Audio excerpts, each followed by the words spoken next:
The GK channel bu miyeng tabiriba pumnamakpu Gorbachov na aham namakta taram na okchari.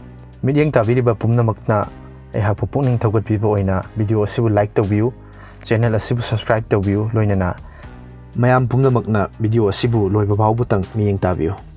Ngasigi video asi hodringagi mangoinana adomgi screen da uriba contest asigi matangda hena khangbinamagidmakta I button da piriba link natragana description da piriba mamangi episode number 5 pu miyeng tabiu.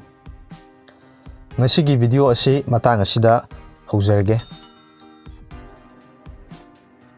Ngasigi ahanba wahang asidi Indian Constitution was enforced on A. 26 January 1950, B. 15 August 1947, C. 2nd October 1950, D. 14 November 1949. Indian Constitution asi karamba sahidagi karamba matamdagi chatnaba hawkhibage. Ahanbada 26 January 1950, anisubada 15 August 1947, ahum subada 2nd October 1950, mari subada 14 November 1949. Ngasigi anisuba wahang asidi India's first nuclear explosion was made at A. Trombe, B.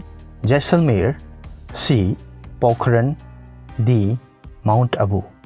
Indiagi ihan hanba nuclear changyeng adu karamba mafamda tawkhibage. Ahanbada Trombe, anisubada Jaisalmer, ahum subada Pokhran, mari subada Mount Abu. Ngasigi ahum suba aroiba wahang asidi Gulliver's Travel was written by A. Jonathan Swift, B. Shakespeare, C. Oliver Goldsmith, D. None of these. Gulliver's Travel hariba si kanana irambano.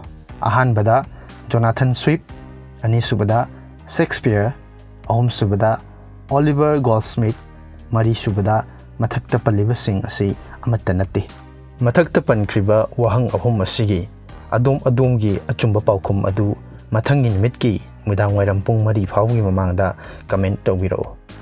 Hariba question ahum asigi achumba paokhum pibirakpa comment ta pibirakpa miyoi ama khangatcharaga mathangi video da mahakki ming adu laukthokchagani amasung hariba question ahum asigi achumba paokhum su mathangi video da haidokchagani.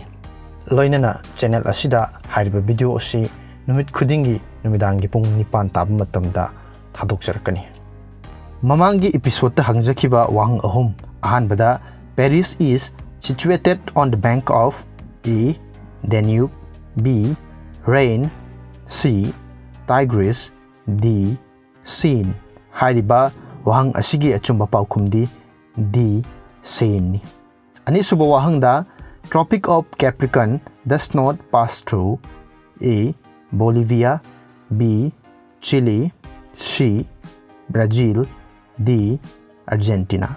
Hariba wahang asigi achumba paokhum asisu A. Bolivia ni. Ahum suba amasung aroiba wahangda Land of Rising Sun is A. Japan, B. Egypt, C. India, D. Italy. Hariba wahang asigi achumba paokhumna A. Japan. Loinana hariba wahang sing asigi achumba paokhum pibirakheba miyoi singdi Ramesh Gurumayum, Anybody, Khagemba Posangbam amasung Indramani Thangjamni. Amasung asigi laibak phaba miyoi adu khannabagidmakta aigi video gi link atu random picker da hapsare amasung laibak phaba miyoi adudi anybody ni. Video asibu yengbiba amasung comment tawbibagidamak adombu thagatchari. Miyeng tabiriba pumnamakna video asibu like taobirammu, share taobirammu, loinana channel asibusu mapung phaba channel ama oinabagidamakta subscribe taobirammu.